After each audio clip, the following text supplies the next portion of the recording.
परम पिता परमेश्वर आदिनाथ भगवान की जय। जय भक्तांबर स्तोत्र के रचयिता आचार्य मानतुंग जी की जय।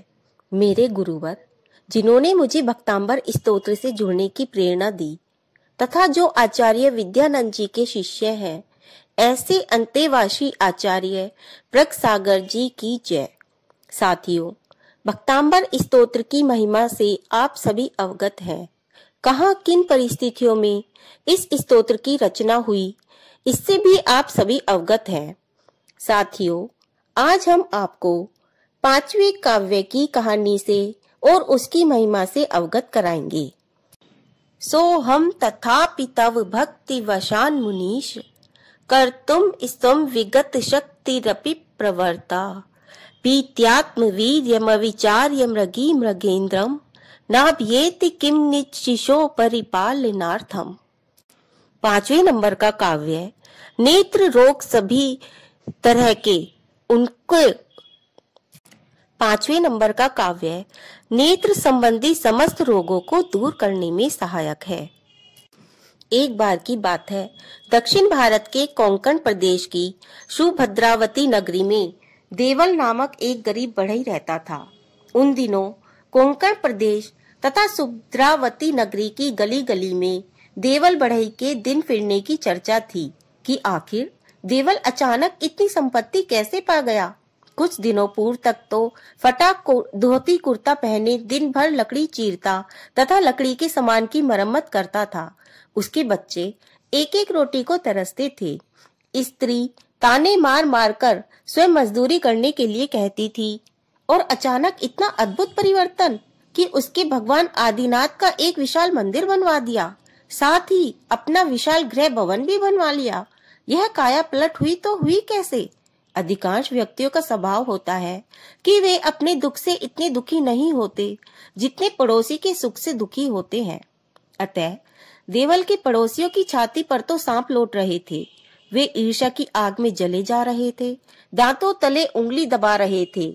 साथ ही अनेक लोग जो कल तक देवल से सीधे मुंह बात भी नहीं करते थे, आज उसकी खुशामदों में लगे थे। कैसे गिरगिट रंग बदलता है, यह दुनिया वैसे ही रंग बदलती है।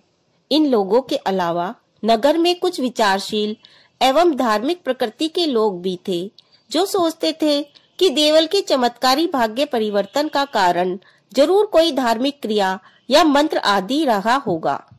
वे देवल के पास जिज्ञासावश आए और पूछा कि किस मंत्र या धार्मिक अनुष्ठान की साधना से आपका जीवन बदला है और वह मंत्र आपको कहां से प्राप्त हुआ है, क्या आप हमें बतलाने की कृपा करेंगे?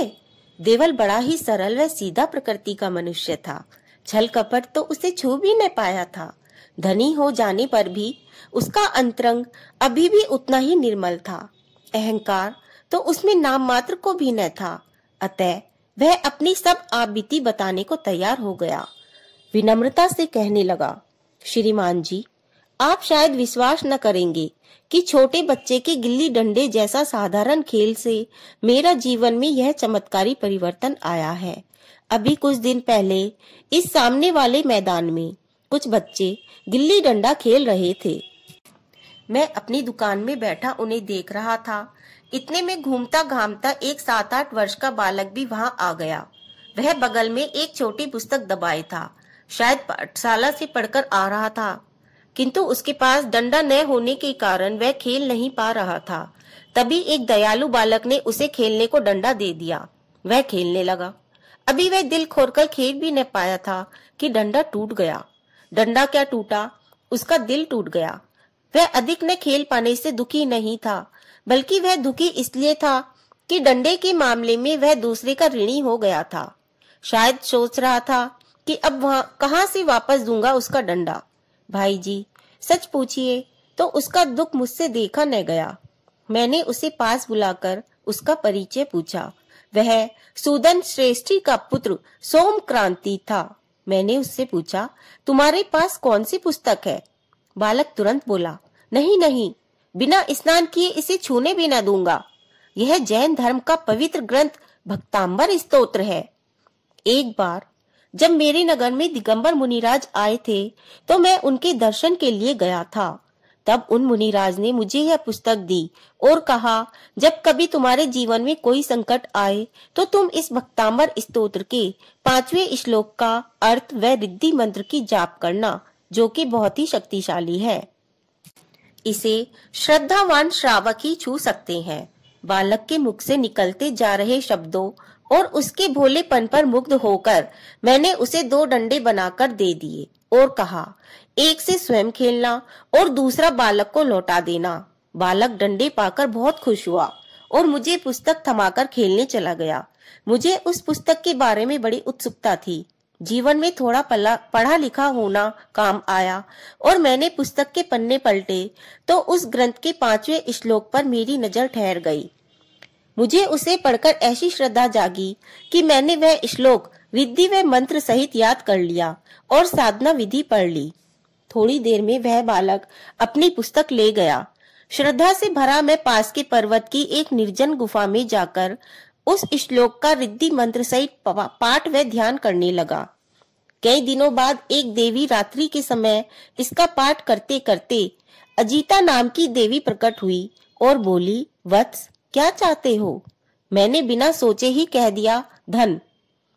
दिव्य आभा बिखेरती देवी बोली, वत्स यहाँ से उत्तर पूर्व के कोने में जो पीपल का वृक्ष है उसके चारों ओर की भूमि खोदो। इतना कहकर देवी अंतर ध्यान हो गई। मैंने तुरंत फावड़ा उठाकर उस वृक्ष के चारों ओर खोदा। खोदने पर मुझे करोड़ों रुपए के हीरे जवाहरात मिले। मैंने प्रतिज्ञा की, इस धन का सदुपयोग अपने लिए तब ही करूंगा जबकि पहले भगवान आदिनाथ जी का एक भव्य मंदिर बनवाकर उसकी दीवारों पर भक्तांबर स्तोत्र का 5वां श्लोक अर्थ व रिद्धि मंत्र सहित अंकित करा दूंगा। और इसी प्रतिज्ञा के अनुसार मैंने यह भव्य मंदिर बनवाकर अपना निवास गृह बनवाया है। यही कहानी थी उसकी गरीबी के दिन फिरने की। अब क्या था? भक्तांबर स्तोत्र के 5वें श्लोक के प्रभाव की यह घटना सुनकर सभी प्रसन्न हुए और भक्तांबर स्तोत्र के भक्त बन गए। लोगों ने जैन धर्म की भक्ति और शक्ति के स्वरूप की झलक साक्षात देख ली थी तथा देवल को उपकृत होते देखा था। तो बंधुओं, यह है जैन धर्म के भक्तांबर स्तोत्र की महिमा। आप सभी भक्तांबर स्तोत्र की महिमा से अवगत हो और भक्तांबर स्तोत्र को अपने जीवन में उतारें। इन्हीं भावनाओं के साथ जय जिनेंद्र।